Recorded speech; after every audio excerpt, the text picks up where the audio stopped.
Hello, this is Professor Gregory Stanton at George Mason University in Arlington, Virginia. I'm the president of Genocide Watch, which was the first anti-genocide organization in the world, and we are the chair of the International Alliance to End Genocide. It's an honor for me to speak to the Myanmar Muslim Genocide Awareness Convention. I'm sorry I can't be there in person. I'm in Europe. I'm speaking at two conferences on genocide, and so unfortunately was not able to be with you in person. But perhaps by speaking in this way over Skype, we can communicate in anyway. Um, I want to talk to you a little bit about some of the crimes that the Myanmar regime is committing against Muslim people in Myanmar and has in fact been committing for many, many years. Most of the world has been unaware of these crimes. Genocide Watch first took notice of them 2 years ago and began to make noise about them, uh, sent letters to the High Commissioner for Human Rights for the United Nations and so forth. And she, in fact, responded. I know Nabi Pillay personally, and I know she trusts our work. Um, I don't have to explain a lot of the details to you, but let's go through some of the crimes that have been committed. First of all, let's talk about who the people are who are the victims. As you know, the Rohingya are a Muslim ethnic minority living in the northern Rakhine state in western Myanmar, and they have never been recognized as citizens of Myanmar by the Myanmar military regime. They are not considered one of the 135 legally recognized ethnic minority groups in Myanmar. In fact, the Myanmar regime has said that they are, quote, illegal immigrants from Bangladesh. But that is simply not true because they've lived in Myanmar for centuries. And Bangladesh won't accept them as its citizens. The first Rohingya people, in fact, settled in Myanmar as early as the 7th century. But the Myanmar regime maintains to this day that the Rohingya are immigrants from India and that they came under British colonial rule. That is simply a lie. And this disregard for early settlers prohibits the Rohingya from being legally recognized as a minority group in Myanmar. The result is that they are simply stripped of all rights in Myanmar. Uh, because of this denial of legal recognition, which is a form of what we call in Genocide Watch the first step of genocide, which is classification, they lack basic legal rights. If you can classify an entire group as not belonging to your citizenship group, or as somehow being excluded from citizenship, just as Hitler, for example, took away the citizenship of Jews from Germany, then you can do anything you want with them because they don't have any rights as citizens. The Rohingya are denied fundamental human rights and freedom, and let's list some of the ways in which they're being denied their rights. First of all, they are denied any identity cards, and that makes them unable to travel and to obtain passports to enroll in higher education. Right there already, you have fundamental denial of citizenship, which is a right to every person in the world to have a citizenship in a country. They've also been placed in displaced persons camps where they are held like prisoners. They're denied land and property rights and ownership, and in fact, the land on which they live can be taken away at any time. They're barred from government employment. Marriage restrictions are imposed on them that are not imposed on the rest of the population of Myanmar. They're limited to 2 children per couple, and they're subject to forced labor to extortion and other coercive measures. All of these are fundamental violations of their rights. In fact, there also is widespread murder of Rohingya citizens and other Muslim citizens in Myanmar. Murder is a crime against humanity. They're under international law, not just under Myanmar law. It's also a direct violation of the rights of Rohingya children and Muslim children. Over 40,000 Rohingya children are deprived of their rights to go to school, or for that matter, even to marry in the future, because they're blacklisted. They're refused birth registration because they're not included in family lists, and they have to be hidden during the authorities' population checks. In these IDP camps, Rohingya are subject to curfews and other restrictions on their basic freedoms. They are denied food, they're denied medicines. Every single one of these denials of the rights of the Rohingya and other Muslims in Myanmar is a fundamental violation of their rights, not only under Myanmar law, but under international law. These are crimes against humanity. Our view at Genocide Watch is that, in fact, the crimes against the Rohingya have reached the stage where they are becoming genocidal massacres.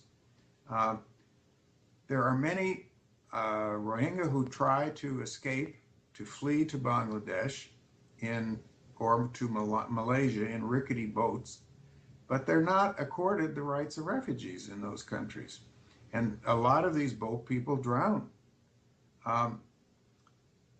So we are very concerned about not just the rights of other minority groups in Myanmar, because as you know, the Rohingya are not the only minority group that has been persecuted. It's a pattern. But let's talk about what needs to be done absolutely about the Rohingya. First of all, the Myanmar parliament should immediately pass legislation that grants full citizenship to the Rohingya with all the rights of citizens of Myanmar, including the right to hold land titles, to travel, and all other rights guaranteed by the Universal Declaration of Human Rights. Secondly, they should plan measures to immediately dissolve the Rohingya displaced persons camps with UN assistance, and also with assistance from other countries in the Association of Southeast Asian Nations, which is the ASEAN group. Many of those countries would help. I'm sure that Malaysia would help. I'm sure that many of the other countries in the region would help. The Myanmar authorities must cease their human rights violations against the Rohingya and against other groups. I would mention that there are other groups also, of course, who are being discriminated against. The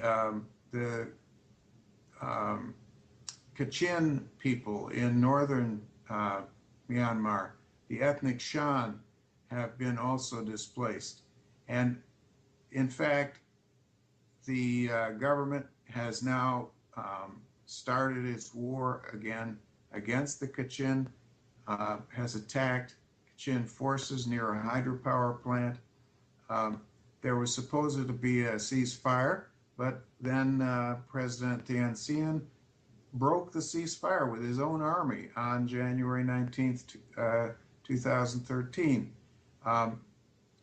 Relief groups have been excluded from entering these areas to give relief to the Rohingya or to the Kachin or to other groups. The Karen are another group against whom genocide and against whom crimes against humanity have been perpetrated. My own view is this. First of all, the world must speak out against this kind of violence and human rights violations. And in fact, Genocide Watch has spoken out for over 2 years about these violations, and finally Navi Pillay, the High Commissioner for Human Rights of the United Nations, herself issued a report about a month after we sent her our report, and she denounced these violations as fundamental violations and, in fact, crimes against humanity. So we are hoping that with that kind of attention being paid to these rights, that perhaps some pressure can be placed on the Myanmar regime to change its policies.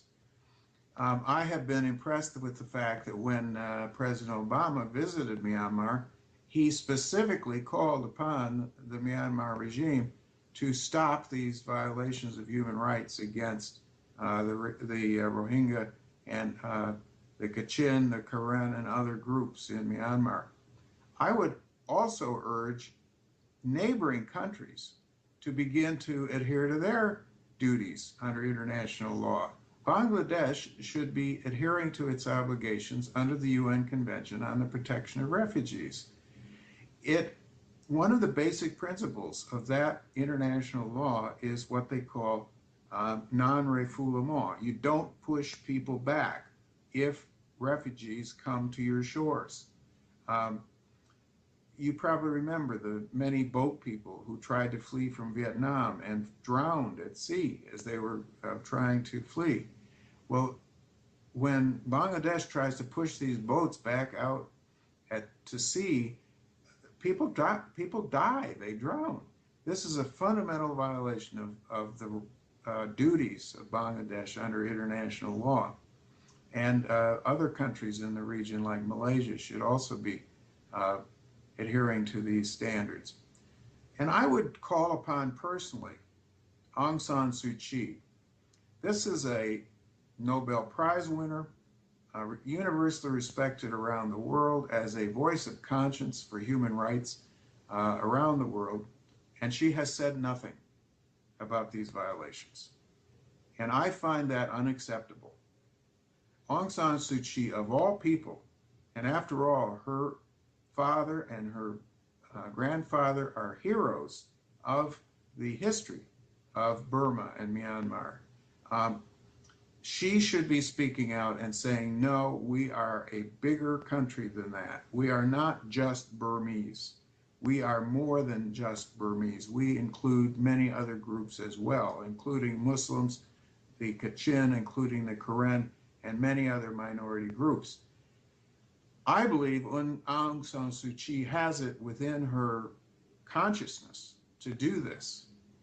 I think right now she's being entirely too cautious because she's worried that the military regime will crack down on her and the democratic movement again. I don't think they will.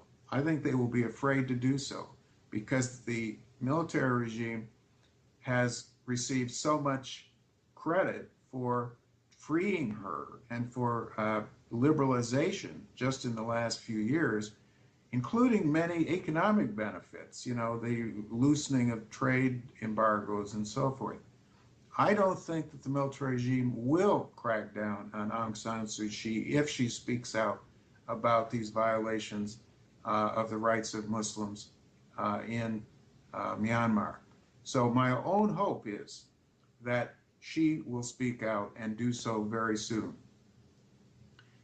Your role as expatriates here in the United States and around the world as Muslims who are from Myanmar is very important because expatriates have the ability to speak out on issues that would get them arrested if they were living in Myanmar. So you must keep the pressure up. You must speak out. And believe me, if you send us statements that you want published on our website, we will publish them at Genocide Watch. And we are the most heavily read website on the subject of genocide in the world. We also get our statements around to lots of policymakers here in the US and in Europe and in other countries. So I can tell you, you will have our full support. I just ask you to have courage and to never give up. The only way in which human rights are ever defended is by relentless pressure. You can never give up, because human rights are the rights of all people. If any person's human rights are taken away, then all people's human rights are threatened. And I ask you to please stand up and fight for the human rights in Myanmar. Thank you.